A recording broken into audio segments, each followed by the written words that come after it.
ఇదిగో ఇక్కడ కాయ. నెక్స్ట్ రెండు కాయలు. ఓకే.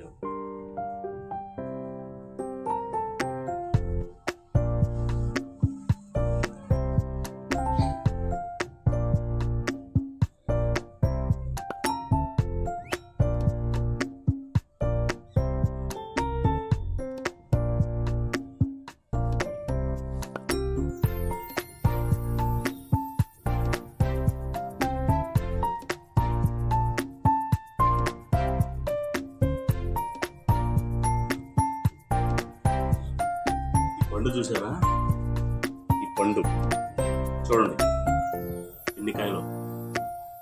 తింటే బలం ఉంటాయి ఈ కాయలు. అబ్బా భలే తీయగా ఉన్నాయి, భలే మధురంగా ఉన్నాయి. దశకంఠ ఫలాలు అంటారు. ఈ మంచిది, చాలా ఆరోగ్యానికి మంచిది. చూసారా ఈ ఫలాలు? ఎక్కడెక్కడో కొండల్లో తిరిగి తెచ్చామన్నమాట. ఎక్కడో దొరకదు. కాయలు ఆరోగ్యానికి చాలా మంచిది. ఏదో అప్పుడప్పుడు తింటూ ఉంటాము, ఇంకా రుచిగా ఉంటాయి.